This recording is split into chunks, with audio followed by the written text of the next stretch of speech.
Greetings, everyone. This is Fernando, the singer from MOONSPELL, and you're listening to What's Metal. Yeah, maybe your overall impression of this tour and the crowd so far? It's been great. I mean, The Haunted, we just played actually only 3 shows with them because they joined later to the tour. But I was looking forward because it's a great band, a different band from us, and Cradle. And they have, a new album. They are our label mates now. They are on Century Media as well. And I think they added even some further extra quality into the tour. About us and Cradle, to be completely honest, we weren't really expecting to do this tour now because we are writing a new album. But as we have a very good relationship with Cradle, and as we have had touring experiences that were very successful in the past, they invited us to support them in Europe, and it's great because they are a band that pulls a lot of audience that doesn't know about MOONSPELL because they are probably younger and they're listening to more extreme dark metal. And so far, since Brussels up to here, considering that we did our own headliner shows as well in some dates, I think it's really good to be here, and it's really good for MOONSPELL to have the chance of touring again for this album in Europe, because we haven't done that much tour in Europe with this album, more in the States.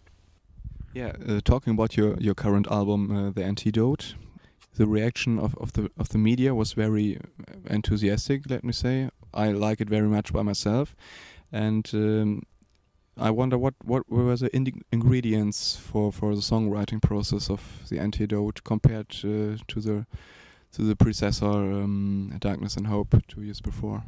Oh, it was really different. I mean, from Darkness and Hope, we came from a very experimental album, Butterfly Effect.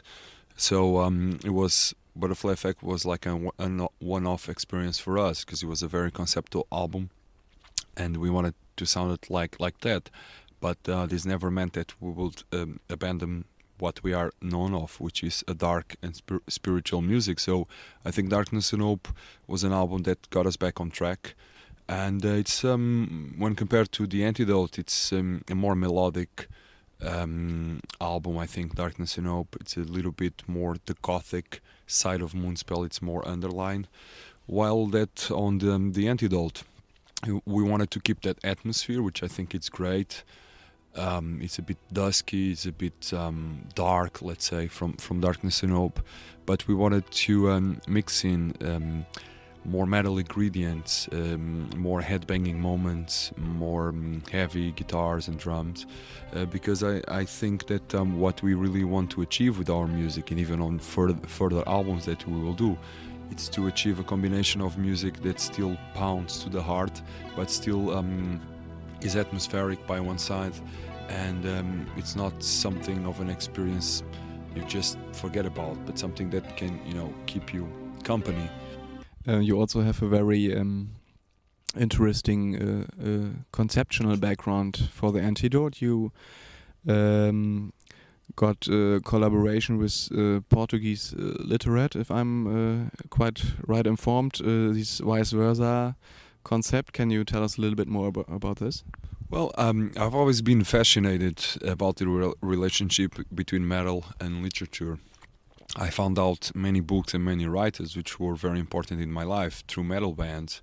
I mean, there's good examples, be it on Iron Maiden with Rime of the Ancient Mariner, that is a very famous poem by Coleridge, or Celtic Frost, Tristesse et la Lune by Baudelaire on the Into the Pandemonium album. So I always liked this to happen in metal. So when I got the chance of doing so with my own band, we started doing it, quoting and having books inspiring my own lyrics and the own concepts of the songs. We had it in the past, like in Irreligious with Patrick Susskind on R. Spiegelman.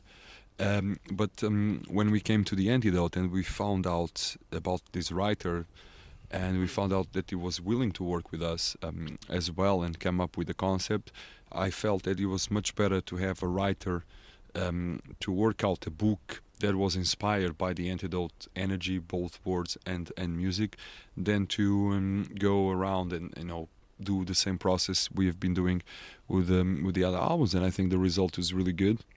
I'm very proud of it, creatively speaking.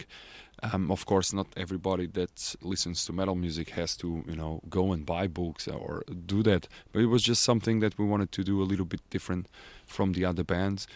So tell us a little bit about the opposite album book, and you're planning to do a digi book also.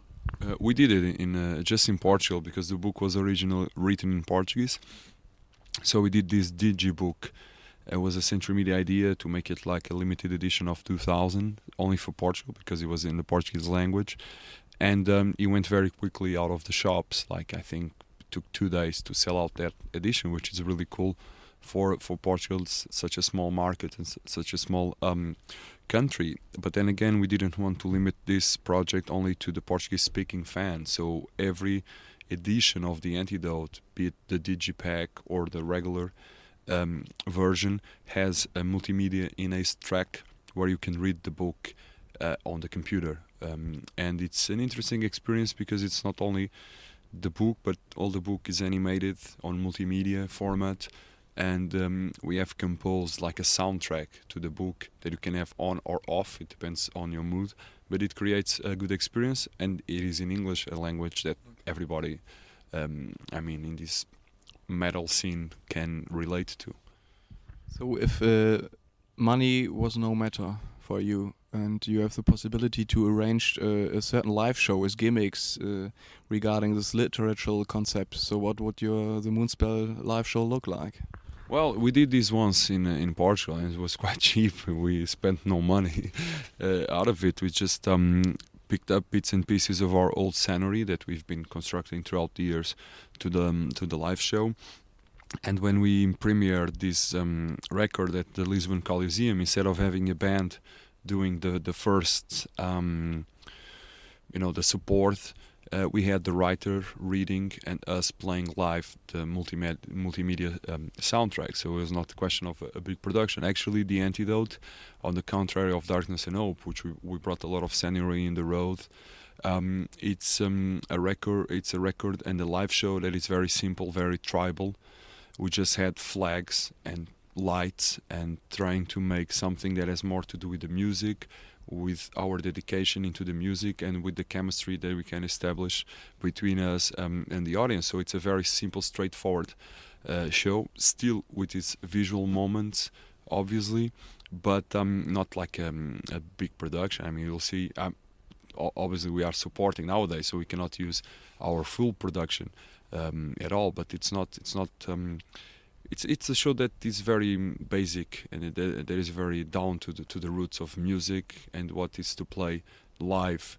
And I think that's it adds something into, because the Antidote songs, together with the old songs from Wolfheart or Irreligious that we're playing tonight, they fit so well that it seems like it hasn't been 10 years since Wolfheart was released. And our show is called What's Metal, and we have the standard question, of course: what is metal for you? Is it music? Is it lifestyle? Maybe both or none of it? Well, I mean, it's very easy to be cliche about the answer, and it's very easy to avoid that question as well, because it's very vague, and metal is a song that it's a music that combines so much perspectives inside metal that it's very hard to find out probably the true essence of it.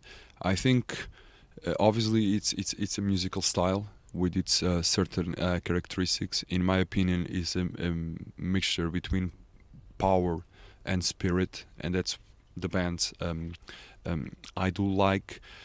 When it comes to the lifestyle part, I think that there's something about metal that definitely creates the difference towards the other kinds of music, which is a certain kind of a cult spirit, a certain kind of ritual, dressing, going to the shows, and all of that. But I don't want to sound like a sociological professor speaking, because normally the social definition of metal is something very wrong and something very poor. I think metal is definitely something that has to do, be it as a lifestyle or be it as a kind of music or a dress code, it has to do with power and spirit, definitely. And I think it's what I search for in music that can definitely, in a way, have this physical aspect about it, the double bass drum, the heavy guitars that really go into your skin and into your heart, but also music that makes me wonder, that makes me want to discover books, that makes me want to discover countries, and all of that. And that's for me what metal is about, trying to go further and trying, to know further. And I think that metal is a very even like Promethean music, something that you want to know more and that you want to do more about, I think.